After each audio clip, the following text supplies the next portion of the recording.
নমস্কার বন্ধুরা, টিঙ্কু ব্লগে তোমাদের সবাইকে স্বাগত। নিশ্চয়ই তোমরা খুব ভালো আছো, আমিও ভালো আছি। তা এদিকে রাতে এত গরম করছিল, গরমে না ঘুম হচ্ছিল না, তা ঘুমটা ভালো করে হয়নি। তা সকাল থেকে এত কাজের চাপ, সারাদিনের কাজের চাপ এত কি বলবো। সারাদিনের কাজ তো বুঝতেই পারছো, মেয়েদের এত কাজ, সকাল থেকে রাত অবধি মেয়েরা কাজ ছাড়া কিছুই নেই। তা কি বলবো, যেদিকেই যাব সেদিকেই কাজ। কাজ করো তা ভালো, আর কাজ যদি না করো তুমি ভালো নও।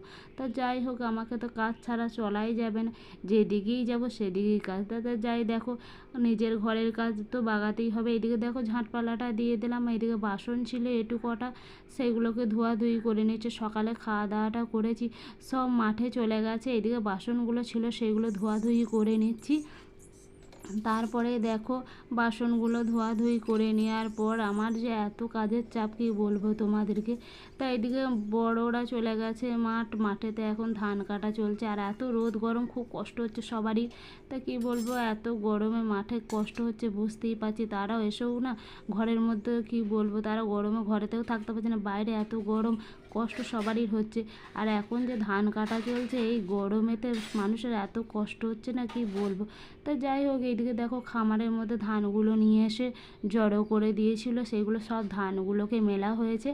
আর আমিও না থাকতে পেরে গিয়ে দেখো আমার শ্বশুরমশাই ধানগুলোকে নিয়ে এসে মিলে দিচ্ছে, আর আমিও একটু গিয়ে নাড়াচাড়া করে দিলাম।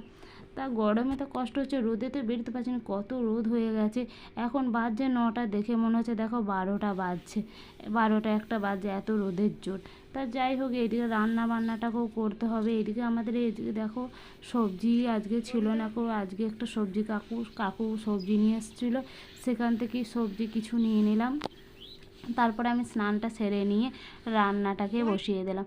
রান্নাটা বসিয়ে দেওয়ার জন্য দেখো এদিকে আমি গরম জলটাকে বসিয়ে দিয়েছি। তা এদিকে ভাতের চালটাকেও দিয়ে দিলাম। তা আমি ভাতটা ফুটে গেছে, আর তরকারিগুলো কেটে নেব বলে দেখো আমি এইদিকে নিয়ে নিয়েছি এঁচুড় আর কাঁচা কলা, টমেটো, এইগুলো দিয়েই আজকে রান্নাটা সারবো মনে করছি। টমেটোর চাটনি করবো, এঁচুড়ের তরকারি করব, আর কাঁচা কলাটাকে আজকে ভাজা করব। তাই এই দিয়েই আজকে রান্নাটাকে শেষ করব। তাই এদিকে আমার দেখো এত শরীরটা খারাপ লাগছিলো, গরমে কষ্ট হচ্ছে। তা রান্নাটা করতে করতে তা বাড়ির রান্নাটা শেষ করে নিলাম। কে রান্না করে দেবে বলো, আমাকেই তো রান্নাটা কমপ্লিট করতে হবে। তো এদিকে রান্নাটাকে শেষ হয়ে গেলে বাড়ির সবাইকে খেতে দিয়ে দিলাম, আমিও খেতে বসে পড়লাম। খাওয়া দাওয়াটাকে শেষ করে বাসন কোটা ধুয়ে নিয়ে তারপরে একটু বিশ্রাম নিলাম। তা আমার শ্বশুরমশাই দেখো 4টে 4:30 বাজছে, তখন থেকেই ধানটা জড়ো করতে লেগে গেছে। কারণ এত রোদ গরমে না এত কটা ধান আছে, না জড়ো করলে একা পারবে না বলে সকাল তাড়াতাড়ি করে জড়ো করতে লেগে গেছে। তা আমি না থাকতে পেরে আমিও চলে গেলাম, একা জড়ো করছে, খুব কষ্ট হচ্ছে। তা আমি গিয়ে জড়ো করতে লেগে গেলাম, ধানগুলো নিয়ে গিয়ে দেখো এক জায়গায় গিয়ে জড়ো করতে হচ্ছে। সব ধানগুলোকে জড়ো করে নিচ্ছি। তা তোমরা আমার ভিডিওগুলো দেখো, আবার তোমাদের সঙ্গে দেখা হবে পরের ব্লগে।